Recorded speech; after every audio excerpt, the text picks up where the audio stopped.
La nuit des publivores, événement ce soir au théâtre plein air à Saint-Gilles. Pour en parler, un de ses organisateurs, Dimitri Fleury, bonjour et bienvenue. Bonjour. La nuit des publivores, déjà 35 ans, qu'est-ce qui peut expliquer une telle longévité selon vous? Alors, ce qui peut expliquer une telle longévité, c'est que les créatifs du monde entier nous pondent chaque année des choses absolument extraordinaires.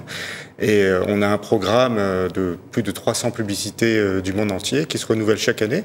Alors bien sûr, dans ce programme, on a 99% de films nouveaux, mais également 1% des classiques des publivores. On se fait plaisir avec des films parfois anciens, qui sont ici de notre cinémathèque.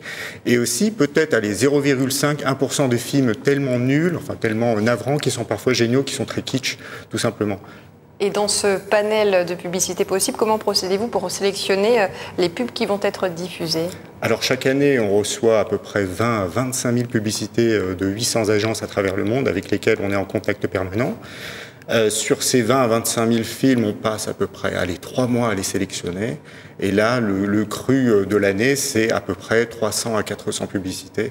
Alors beaucoup d'émotions, beaucoup d'humour, de grands moments artistiques aussi, parce que nos critères sont plutôt des critères artistiques que marketing. On oublie complètement le produit à la nuit des publivores, ça n'a aucune importance.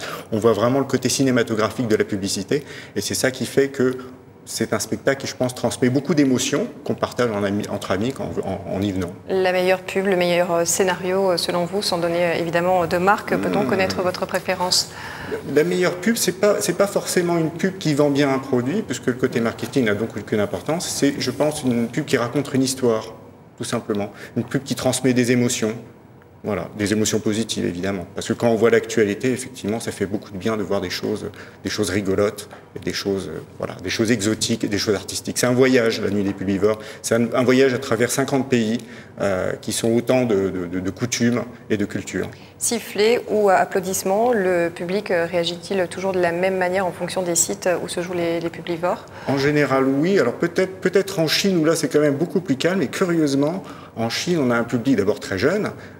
Quand on fait le Palais du Peuple à Pékin, où il y a à peu près 10 000 personnes, c'est un calme olympien où les gens prennent des notes, curieusement. Mais bon, c'est culturel. Mais ça leur plaît, hein, ça leur plaît. Mais ils ont une façon différente de manifester leur enthousiasme. Et en quoi le spectacle vous paraît-il vivant et interactif?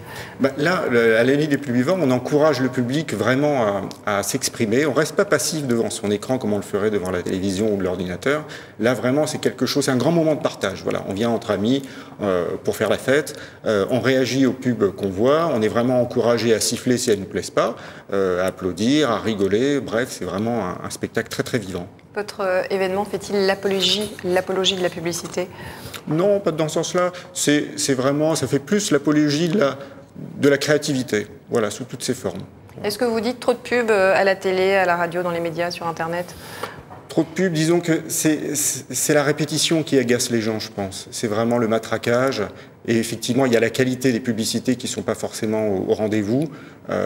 Mais bon, je pense que c'est vraiment une question de répétition. Mais que ce soit dans la publicité ou dans d'autres domaines, hein, vous savez, c'est pas propre à la publicité. Merci Dimitri Fleury d'avoir été notre invité. Je rappelle donc les nuits du publivore ce soir au théâtre plein air à Saint-Gilles. Un dernier mot, et c'est organisé par le Rotary, et c'est pour le RIV, pour la prévention SIDA. Merci beaucoup d'avoir apporté cette précision. Merci à vous.